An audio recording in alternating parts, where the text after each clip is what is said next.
আসসালামু আলাইকুম। আমি লিলি, বাংলাদেশি ব্লগার লিলিস ফ্যামিলিতে সবাইকে আরও একবার স্বাগত জানাই। কাছে কিংবা দূরে, দেশে বা দেশের বাইরে যে যেখান থেকে আজকের ভিডিওটি দেখছেন, আশা করি সবাই আল্লাহর অশেষ রহমতে ভালো আছেন, সুস্থ আছেন। শুকর আলহামদুলিল্লাহ, আমরাও বেশ ভালো আছি।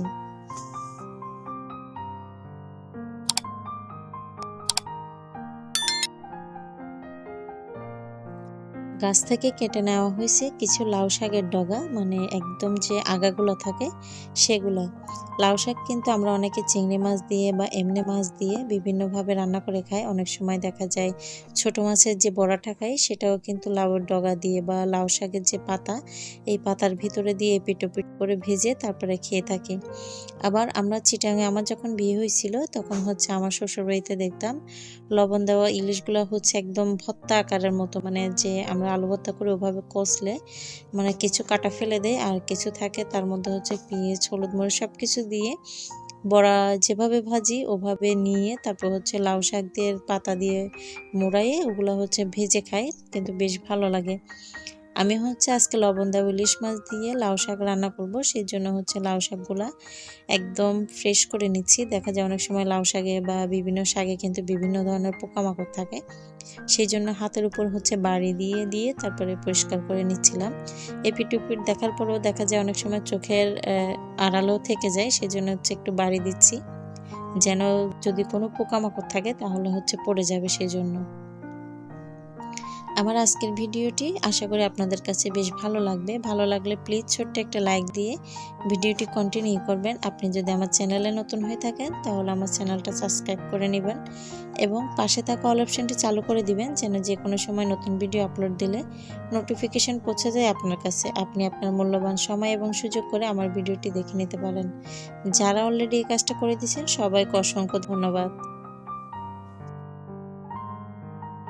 আমরা যারা শহরে বসবাস করি তারা কিন্তু অনেক সময় দেখা যায় এই ফ্রেশ জিনিসগুলো খুবই মিস করি। আর যখন দেখা যায় যে গ্রামের বাড়ি বেড়াতে আসি তো তখন হচ্ছে খুঁজে খুঁজে এই যে শাক সবজি যেটাই বলেন যে ফ্রেশ জিনিসগুলো পাওয়া যায় সেগুলাই কিন্তু বেশি খেতে পছন্দ করি মাছ মাংসের চাইতেও। আমিও কিন্তু যখন গ্রামের বাড়ি বেড়াতে আসি বা থাকি তখন কিন্তু এই যে শাকসবজি যেগুলো পাই ফ্রেশ বা টাটকা সেগুলো খাওয়ার চেষ্টা করি। বাইরের কিনা যে সবজিটা থাকে সেটা কিন্তু অনেকটাই অ্যাভয়েড করে চলার চেষ্টা করি। এদিকে হচ্ছে গিয়ে কিছু মাছ কুটে নিচ্ছিল আমার আম্মা, তো এখানে হচ্ছে কিছু গলদা মাছ ছিল আর পুঁটি, তারপরে কি বলে ছোট রুই, তারপরে তেলাপিয়া।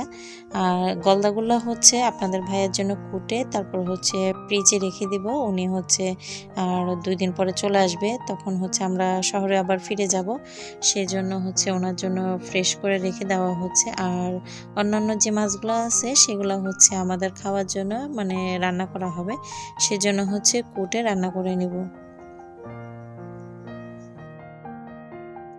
গ্রামের বাড়িতে বেশিরভাগ কাজ কিন্তু বাইরে বসে করা হয়, তো আমরাও কিন্তু উঠানের মধ্যে বসে যত কোটা কাটিয়ে তারপর যত বাছাবাছির কাজ আছে বেশিরভাগ অধিকাংশ কাজটাই কিন্তু বাইরে বসে করি। তো এর দিকে হচ্ছে বাইরে বসে মাছগুলা কুটে নিচ্ছিল আম্মা আর আমার বাচ্চারা, আমি পাশে বসে হচ্ছে ভিডিও শুট করতেছিলাম আর দেখতেছিলাম। এই যে মাছগুলা দেখতেছেন এগুলা কিন্তু আমার যে মামা আছে বা নানা বাড়ি আছে সেখান থেকে হচ্ছে আমার মামা ধরে হচ্ছে দিয়ে গেছে একদম ফ্রেশ। তো সেগুলোই কুটে বেছে পরিষ্কার করে হচ্ছে রান্নার কাজে চলে আসছি। লাকড়ির চুলায় হচ্ছে বাইরে রান্না করা হচ্ছে এই যে লবণ দেওয়া ইলিশ আর যে আলু আর যে শাকগুলো কুটে নিছিলাম সেগুলো রান্না করে নিচ্ছি। ভিডিওর এই পর্যায়ে সবাইকে বলে দিই যদি কোনো ভুল ত্রুটি হয়ে থাকে সবাই ক্ষমা সুন্দর দৃষ্টিতে দেখবেন। আজকের ভিডিও আর বড় করব না, এখানেই শেষ করব। সবাই ভালো থাকবেন, সুস্থ থাকবেন। সবার জন্য অনেক অনেক দোয়া ও ভালোবাসা রইল। আল্লাহ হাফেজ। আসসালামু আলাইকুম।